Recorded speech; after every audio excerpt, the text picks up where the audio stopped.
We're here because free speech is under attack.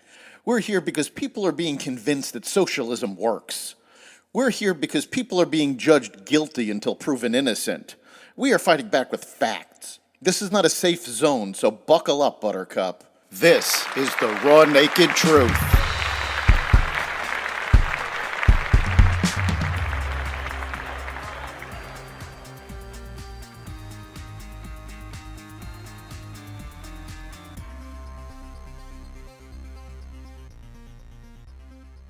Biden hides the her tapes. Federal marijuana rules dialed back. More anti-Semitism at colleges and more. Welcome to the Raw Naked Truth. I'm your host, Eric Lopkin, and here's the news you need to know.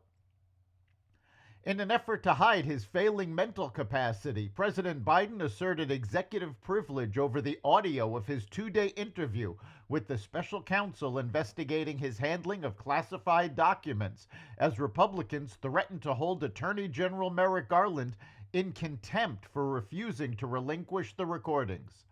The Justice Department has released transcripts, but not the audio of Biden's interview last fall with special counsel Robert Hur, who concluded the president mishandled classified material but found no criminal charges were warranted. The House Judiciary and Oversight Committees say they need the audio as part of their investigation into the Biden family's business dealings. Garland denied their subpoena. The two committees had voted to hold Garland in contempt of Congress for failing to provide the tapes. The Biden administration announced Thursday it had initiated the formal rulemaking process to reschedule marijuana to Schedule 3 from its Schedule 1 designation that it has held for more than 50 years.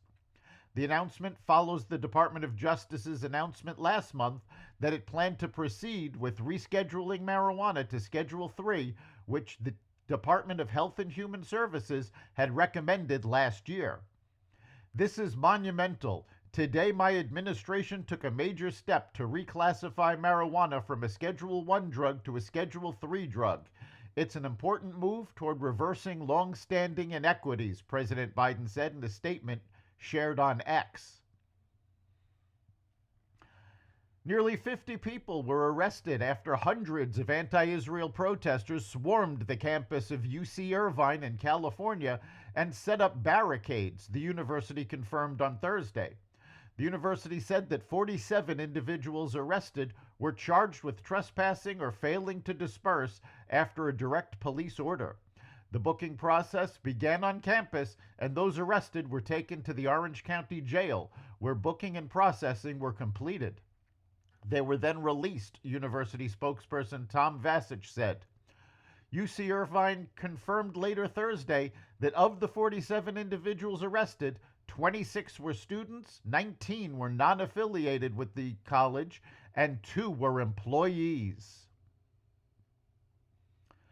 Harvard University was slow to react to a wave of hostility against Jewish students last fall and ignored recommendations from an advisory group it created to address rising anti-Semitism, according to a report released Thursday by the House Committee on Education and the Workforce.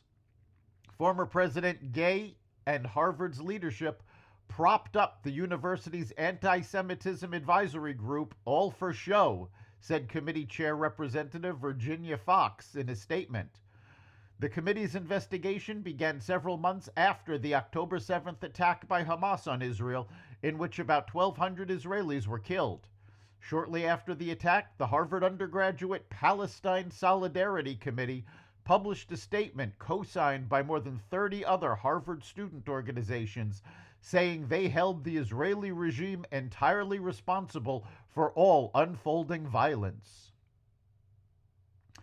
Several House Democrats defied the White House to support a bill rebuking President Biden for withholding offensive aid from Israel on Thursday.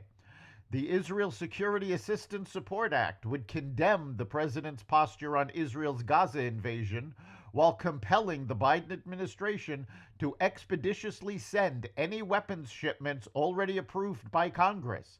It passed in a 224 to 187 vote, with 16 Democrats joining 208 Republicans in advancing the bill. Virginia Governor Glenn Youngkin called out President Biden for refusing to participate in the debate originally scheduled by the Bipartisan Commission on Presidential Debates for October 1st at Virginia State University, VSU, which would have been the first historically black college or university to host a presidential debate. The Biden campaign is refusing to participate in an historic general election presidential debate at VSU, a great university and historically black college and university, the Republican governor wrote in a post on X. Joe Biden is turning his back on students, Virginians, and the nations because he can't defend his failing policies. Huge snub to VSU and the citizens of the Commonwealth. Youngkin's comments come a day after Biden and former President Donald Trump agreed to two debates, one on June 27th hosted by CNN and a second on September 10th hosted by ABC. The snub could further encourage African Americans to abandon Biden as polls show more and more are supporting former President Trump. That's the Raw Naked Truth. You can catch every episode of The Raw Naked Truth at xvadio.com, the Apple Podcasts app, Google Podcasts, Spotify, iHeartRadio, Audible, Amazon Music, and other platforms that respect freedom of speech. We'll see you next time.